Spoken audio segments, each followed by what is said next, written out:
Monsieur Di Antonio, bonjour et Bonjour. bienvenue dans ce Panda Live. Nous allons aussi saluer tous les internautes qui nous suivent en live sur Facebook Bonjour, ou bonjour. qui nous regarderont en différé dans les heures qui viennent. Alors peut-être quelques rappels concernant le principe du Panda Live. Donc c'est un interview. En fait, on invite tous les partis politiques à venir exposer leur point de vue sur les questions qui touchent ou qui concernent le climat ou la biodiversité.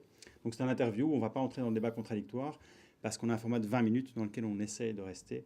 Ok. Et donc l'objectif, c'est de faire la lumière sur les propositions ou les programmes des partis politiques. Donc pas sur les bilans, ce qui pour vous va être un peu compliqué puisque vous êtes le ministre wallon de l'Environnement actuellement. Je vais me maîtriser sur les Ouais. bilans. Voilà. Alors en fin d'interview, on pourra aussi inviter un jeune, en l'occurrence Simon qui nous vient de Herve et qui Mhm. représente la jeunesse aujourd'hui et qui viendra nous expliquer pourquoi il est là et qui viendra aussi vous poser une question précise. Voilà, c'est parti donc pour 20 minutes de Panda Live. Merci. Alors la première question, ça touche évidemment à ce qui nous tient à cœur au WWF, c'est la biodiversité. Vous savez que dans notre dernier rapport Planète Vivante, on montre que les populations ont été réduites de 60% au cours des 40 dernières années. Le rapport de l'IPBES, qui est le GIEC de la biodiversité, qui est sorti hier, enfin qui n'est pas encore sorti, mais les premiers chiffres disent qu'on va perdre probablement, on risque de perdre 1 million d'espèces dans les décennies à venir. Et ce ne sont pas que des chiffres ou des réalités abstraites, ce sont des espèces qu'on connaît bien, ça peut être le tigre, le rhinocéros ou l'éléphant qui pourraient disparaître au cours des années à venir, mais aussi les espèces plus près de chez nous, comme les moineaux, qui sont en diminution très forte. Et donc on voit en fait un effondrement du monde vivant. Et par rapport à ça, et à la question climatique aussi bien sûr, on imagine un scénario fiction. Le 26 mai, vous gagnez les élections, enfin, pas vous personnellement, mais votre Mhm. parti au niveau régional, fédéral, et vous avez 24 heures pendant lesquelles vous pouvez gouverner le monde. Qu'est-ce que vous faites de ces 24 heures? Alors, deux mesures. Je pense que ce qui est le plus évident aujourd'hui, c'est la perte des habitats. Et donc, un grand plan au niveau mondial de remoisement, de protection des habitats. On sait que la biodiversité, notamment, est très présente dans tous les espaces boisés et ces espaces sont grignotés de par le monde. Donc, vraiment, il y a une nécessité de les reboiser de manière intensive. Et le deuxième aspect, c'est l'abus de produits chimiques. C'est les insecticides, les herbicides, tous ces produits qui, en cascade, parfois, ont des conséquences sur la biodiversité. On s'étonne que certains types d'oiseaux disparaissent, mais à partir du moment où on a tué tous les insectes soi-disant nuisibles pour protéger des cultures, bah, évidemment ça a des conséquences sur l'ensemble de la chaîne alimentaire, partant des insectes et remontant jusque parfois les mammifères. Donc c'est vraiment très important de pouvoir agir sur ces deux aspects-là. L'habitat, un vaste plan de replantation et des mesures très strictes sur l'usage des pesticides, il faut pouvoir en sortir le plus rapidement possible. Revenons alors maintenant sur Terre, hein, enfin sur Terre dans un contexte plus réaliste. Donc le 26 mai, ce sont les élections régionales, fédérales, européennes. Et imaginons donc à nouveau que votre parti gagne les élections, ou en tout cas reçoive l'opportunité de fixer les deux grandes priorités pour le prochain gouvernement en matière donc, de lutte contre le changement climatique et de protection de la biodiversité. Quelles seraient ces priorités selon vous? Alors, lutte contre le changement climatique, ce qui semble le plus efficace aujourd'hui, toutes les études le montrent, c'est un grand plan d'isolation de l'habitat. On consomme beaucoup trop d'énergie pour se chauffer, beaucoup trop d'énergie pour nos besoins au quotidien, dans les maisons, dans les bâtiments privés, dans les bâtiments publics. Donc vraiment un grand plan de rénovation du bâti axé sur l'isolation avec une aide très forte pour ceux qui n'en ont pas les moyens. Donc c'est un tiers investisseur. On vient, on investit et on se paye finalement sur l'économie d'énergie. Donc ça me prend, en matière de climat, c'est ce qu'il y aurait de plus rapide et de plus efficace. Complémentairement, peut-être plus lié à l'agriculture et à l'alimentation, c'est le fait d'avoir une reconnexion beaucoup plus forte entre nos productions agricoles et les consommateurs. Faire en sorte que les circuits soient beaucoup plus courts. C'est valorisant pour l'agriculture, c'est une manière je pense, la plus efficace de rémunérer correctement l'agriculteur, c'est quand il a son client en face. Raccourcir les circuits, c'est diminuer les transports de par le monde. C'est aussi aller vers une recherche de qualité dans les produits qui sont vendus. C'est connaître son producteur, c'est connaître son client. Donc ça ne présente que des avantages. Pour moi, ce seraient vraiment les deux priorités majeures sur une prochaine mandature. D'accord. Donc, vous avez mentionné en fait l'usage des énergies fossiles pour le logement, en tout cas la nécessité d'isoler. Justement, on a sorti une étude il y a quelques semaines qui montre que l'État belge octroie environ 2,7 milliards d'euros par an sous la forme d'avantages fiscaux pour brûler du pétrole, hein, disons-le simplement. Et donc en fait aujourd'hui encore, l'État belge incite à contribuer au changement climatique alors qu'il s'est engagé dans le cadre de l'accord de Paris à faire ce qu'on appelle un phasing out, donc à arrêter de subsidier les énergies fossiles. Pour prendre un exemple très concret, celui des voitures de société, l'avantage fiscal qui est octroyé aux ménages qui en ont une revient environ à 500 euros par mois, alors que les autorités ne consacrent que 100 euros par mois et par ménage au transport en commun. Ça a des conséquences très concrètes pour les gens, ça crée des problèmes de mobilité. On estime à 15 000 voitures de société en plus par an sur les routes, ce qui n'arrange pas ceux qui sont dans ces voitures. On a des problèmes de qualité de l'air dans les villes. Et il y a aussi un problème évidemment d'inéquité fiscale, puisque ne bénéficient de cet avantage que ceux qui ont la voiture. Donc on a sorti toute une série de propositions concrètes et on va se focaliser sur deux sur lesquelles on aimerait connaître la position du CDH. C'est c'est la proposition de démanteler l'avantage fiscal pour les voitures de société à horizon 2025, donc de façon progressive. Et la deuxième, c'est d'instaurer une taxe sur le kérosène et une TVA sur les billets d'avion. Donc quelle est la position du CDH sur ces propositions ? Taxe sur le kérosène, pas de souci, je pense que c'est une excellente chose. Ça ne fera pas changer le nombre de personnes. Je ne pense pas qu'il y aura un abandon massif de l'usage, malheureusement, de l'avion, et donc l'impact climatique sera relativement faible, mais au moins ces recettes permettront de mener d'autres politiques de transport en commun, de faire en sorte que on puisse aller à Bordeaux ou à Marseille en train pour moins cher que l'avion, ce qui n'est pas le cas actuellement. Et donc, il n'y aura pas vraiment de changement de comportement si on ajoute 10, 20, 15, un certain nombre d'euros au prix du ticket d'avion. Sur une TVA sur les tickets d'avion, c'est un peu le même mécanisme. L'intérêt, c'est d'avoir une recette qu'on peut affecter à des enjeux climatiques. Ça ne modifiera pas tellement non plus l'usage de l'avion. Je pense que par rapport à l'avion, là où il faut être radical, c'est de dire que les moins de 1000 km, on ne doit plus permettre ça. Progressivement, on doit faire en sorte que ce soit le train qui redevienne le moyen de transport pour faire moins de 1000 km. Ça paraît une évidence. Aujourd'hui, la différence des prix entre les deux est tout à fait aberrante et contradictoire à tous les objectifs qu'on peut poursuivre. C'est d'ailleurs la politique qu'on a au sein de l'UVF, mais ce n'est pas toujours facile à appliquer parce qu'il manque souvent d'alternatives. J'étais à Marseille la semaine dernière, j'ai payé 100 euros mon ticket de train, j'avais une alternative à 18 euros Ryanair. Donc voilà, j'ai choisi le train, mais c'était un coût supplémentaire. Ça, c'est pas normal qu'on doive faire cette dépense-là. Et surtout pour les gens qui n'ont peut-être pas les moyens de le faire. Sur les voitures de société, aujourd'hui, c'est vraiment des voitures salaires. Et donc, il est très difficile d'imaginer que des centaines de milliers de ménages vont se voir privés de 500 euros par mois. Donc, ce que nous disons, c'est que le salaire doit être maintenu, cet avantage doit être maintenu, mais d'ici 2025, il doit progressivement évoluer vers tout d'abord des voitures qui soient complètement vertes. Pas question de financer avec des aides de ce type-là des voitures, l'image de la grosse voiture polluante, on ne doit plus permettre ça. Et puis très rapidement permettre de sortir et peut-être imposer la sortie de l'usage de la voiture avec ces 500 euros. Ces 500 euros peuvent être affectés à d'autres types de budgets, mobilité, voire même à un autre budget. Donc moi je ne peux pas dire aujourd'hui à plusieurs centaines de milliers de Belges, vos 500 euros par mois, vous allez les perdre demain. Ce n'est pas quelque chose de possible, parce qu'on parle bien de pouvoir d'achat. Et donc, ça veut dire que, concrètement, on sort de l'usage de la voiture, parce que quand on a une voiture de société, la carte carburant, on roule tout seul, ça ne coûte rien, et donc, puisqu'il doit avoir 2 voitures à la maison, pourquoi pas, il y en a une qui est gratuite. Donc, en permettant de consacrer ces 500 euros à autre chose, voire même très rapidement en imposant qu'on utilise cet argent à autre chose, on garde le revenu, mais on sort de la logique de l'usage de la voiture. Et dans la période intermédiaire, on va vers un usage de la voiture qui soit conditionné aux performances environnementales de la voiture qui est offerte par la société. Pour clarifier pour les internautes, parce que comme je l'ai dit au début, donc un des objectifs, c'est vraiment de clarifier les programmes et les propositions. Sûr. Donc si je comprends bien, parce que notre proposition vise à démanteler le système à horizon 2025, ce qui laisse en effet la possibilité d'avancer de façon graduelle. Mais donc si je comprends bien, vous êtes plutôt favorable à ne pas garder un avantage qui serait donné aux voitures de société, mais sans le faire de façon brutale et sans pénaliser les gens au niveau de leur salaire. En maintenant cet avantage, la partie salaire, les fameux 500 euros, en les gardant, mais en les transformant en autre chose. Nous n'avons pas la volonté de diminuer le pouvoir d'achat de autant de ménages à travers notre pays. Ok, je pense que c'est clair.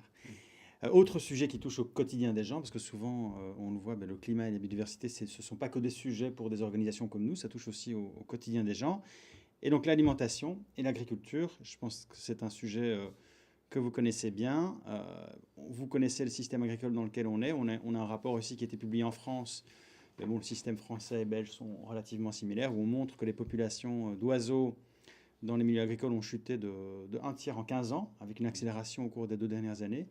Et ce sont des oiseaux très, très courants, hein, comme le moineau friquet, l'alouette ou la perdrix. Et en fait, on a un système agricole aujourd'hui qui est très dépendant des engrais, pesticides et herbicides, qui a des impacts donc, dramatiques sur la biodiversité, qui a des impacts négatifs sur la santé des agriculteurs, des consommateurs, qui a fait perdre en Belgique 62% d'emplois dans le secteur agricole depuis 1980, qui est responsable de 10% des émissions de gaz à effet de serre. J'arrête la liste ici, mais je pense qu'il y a déjà assez d'éléments. Mais quand même, in fine, en plus, ce système est exempt, puisque sans subside, il n'est pas rentable. Et donc, notre question, c'est quelles sont les propositions du CDH en la matière pour sortir de ce cercle vicieux, si on Alors, peut dire. poursuivre le système actuel n'est pas possible. Je pense que tous les agriculteurs sont bien conscients que, même s'ils ne le disent pas toujours, que dans 10 ou 20 ans, ce ne sera plus possible. Ils vont droit dans le mur. Donc, nous avons développé ces dernières années, et il faut poursuivre, c'est vraiment notre priorité, beaucoup plus de bio, de local. On a multiplié de manière fort importante ces dernières années le nombre d'agriculteurs et d'espaces consacrés à l'agriculture bio.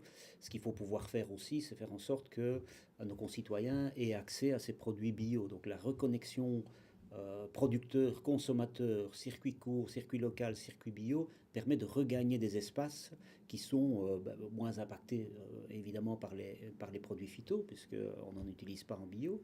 Et donc à partir de là, on peut retravailler sur la biodiversité. Il faut aussi pouvoir imposer dans la politique agricole commune, avec toute une série de subsides, il y a des subsides qui sont prévus, arrêter cette banalisation des espaces agricoles où sur 20, 30, 40, 50 hectares, on a une seule culture, on ne voit plus un arbre, on s'étonne qu'il n'y a pas un oiseau, mais où pourrait-il se poser? Il y a 40 hectares de culture homogène, et donc il faut refaire en sorte d'avoir des compartiments séparés, des plantations de haies, de la diversité. C'est la base même, en l'absence d'habitat et en présence de produits chimiques qui sont trop souvent utilisés, ben la diversité se perd. Donc les agriculteurs doivent être des partenaires pour recréer cette biodiversité, et ils peuvent l'être si la connexion avec les consommateurs wallons est bonne et qu'on consomme directement les produits qui sont produits.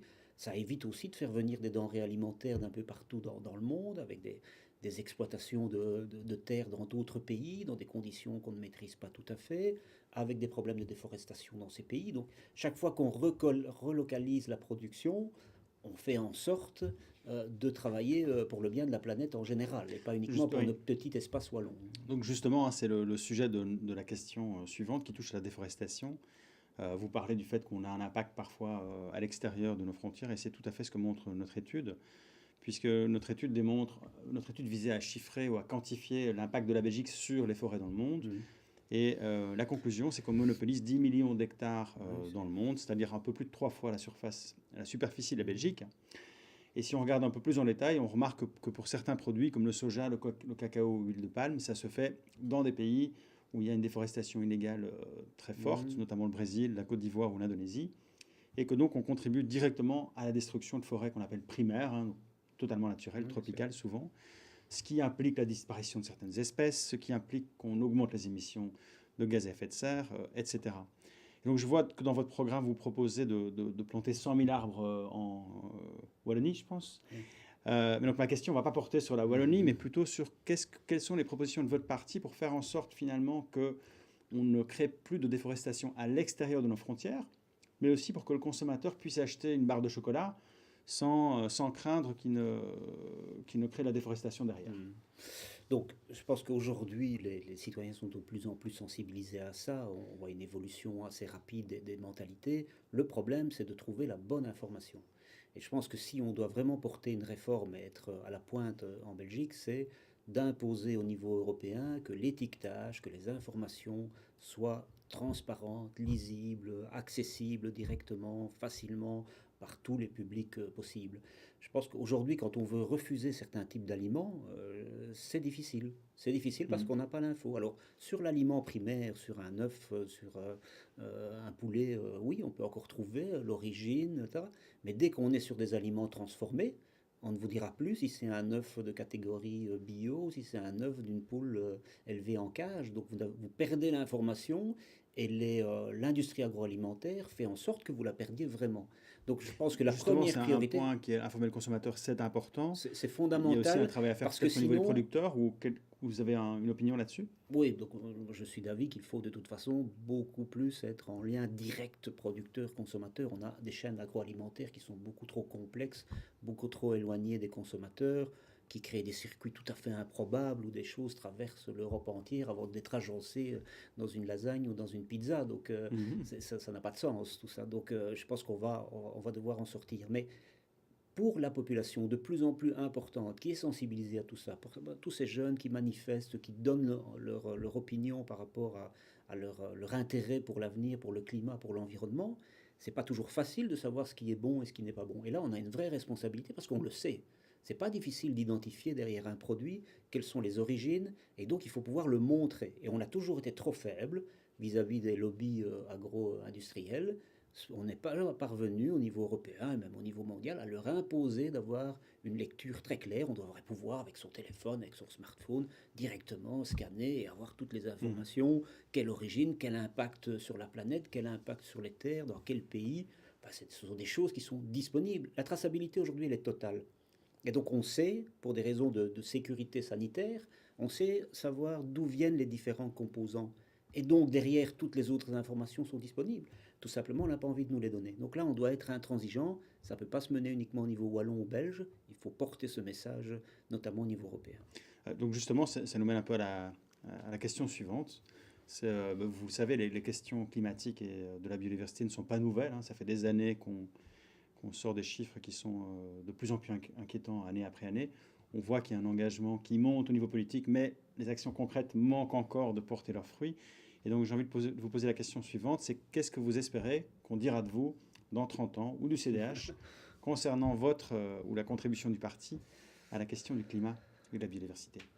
Oh, je pense que tout l'intérêt, ce serait d'avoir une analyse qui aboutisse à la conclusion qu'on a tenu nos promesses et nos engagements. On est très attaché au CDH à toutes ces thématiques environnement, nature. Si j'ai regardé ces 20 dernières années, il n'y a jamais eu que des ministres, soit écologistes, soit de CDH, 10 ans chacun sur ces compétences-là. Ça veut On l'a dire que, remarqué.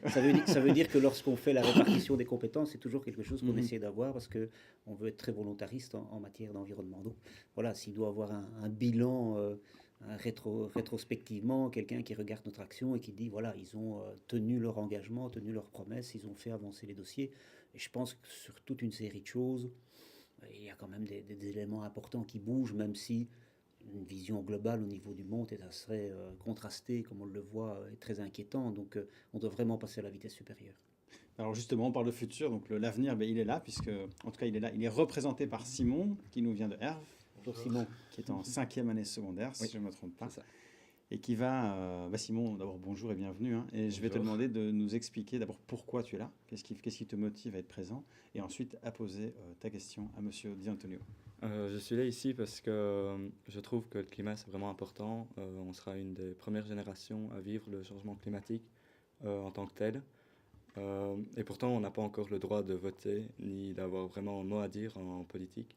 Et donc, c'est pour ça que je viens ici pour pouvoir interpeller directement les Mhm. politiques.